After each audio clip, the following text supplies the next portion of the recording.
concept of fulfillment is in fact the concept for interpreting the interrelationship of the Older Testament and the Newer Testament. And as such, it's essential to understanding Yeshua's perspective of his mission and of his message, but specifically with regard to the Torah and the traditions. All right, fair enough thus far?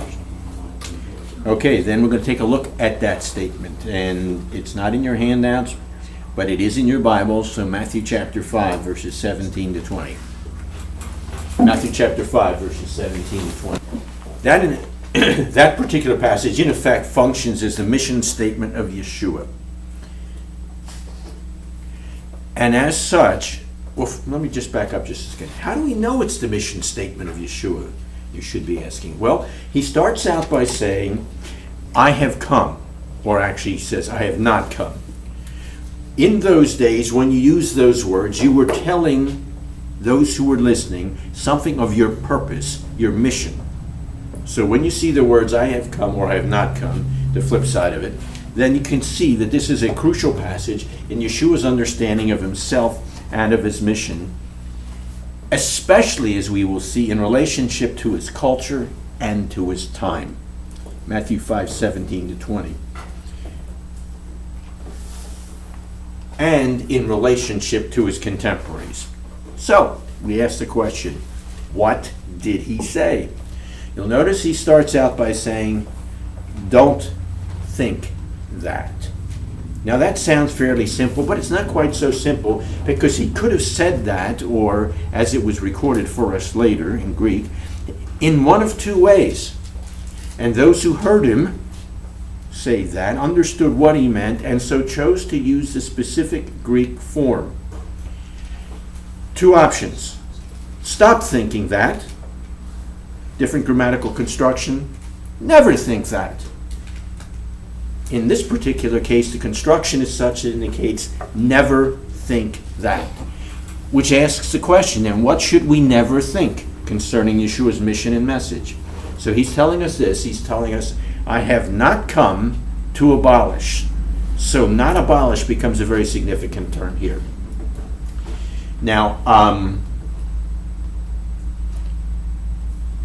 we're being videoed, so let me, in case we bump into anybody who is familiar enough to read Greek, the term for abolish is that. And at this point, a couple of you ought to be saying, gosh, that looks Greek to me. Thank you for at least a couple of you picking up on that. Kataluo. It means to do, this is not going to surprise you, it means, when you look it up in the standard Greek dictionary of that time, it means to do away with, it means to abolish, it means to end, it means to set aside, it means to annul, it means to make invalid, it means to repeal, it means to replace, it means to cancel, it means to supersede, it means to terminate, it means to override. Are you getting the picture? And when Yeshua says, I've not come to abolish, what he's saying, when he uses the term not, is that none of these apply to what he's here for. In fact, just in case we missed not abolish the first time, check your text. He mentions it a second time, I've not come to abolish the law and the prophets. He's reinforcing the point, he's emphasizing. In effect, he's saying a definite no to any of the descriptions that are associated with abolish. You remember annul, make invalid, repeal, replace, cancel, terminate, supersede, override, any one of those. All right, if that's what he's not come to do, what has he come to do? Well, look at the text. He says, not this, but this. Now, once again, that's interesting. Well, maybe not as interesting to you. He uses, again, a very interesting Greek construction.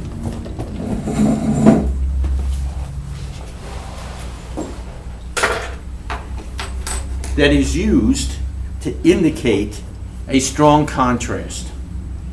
Uk Allah. Doesn't use the normal construction for but he uses this particular one.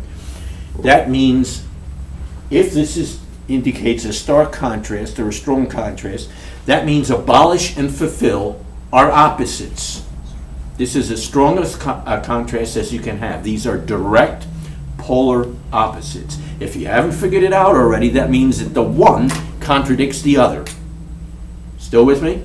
More importantly, with Yeshua's description.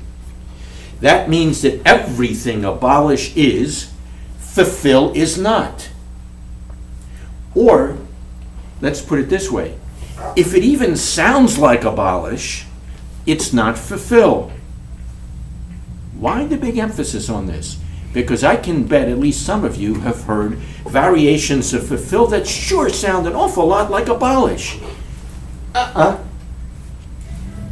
Okay? Some of you are familiar with our good friend Hamlet. Remember his dilemma?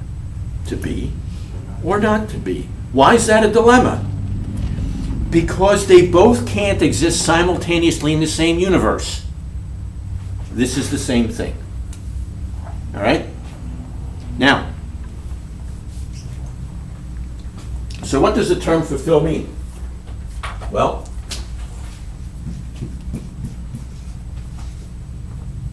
I'm sorry to beginning to fade. I like colors. Play roll. Again, you look it up. Here's what you find. It means to cram full, or as we have it in the English, fulfill. But think about what that term means. Fulfill. Take it apart. Put it back together again. It means to fill full. It means, as you unwrap it a little further, to make complete or to fill out. It means to confirm. It means to clarify or expose the total meaning of something. It means to bring something to full expression, to unwrap the whole intent. You getting the picture of what fulfill means?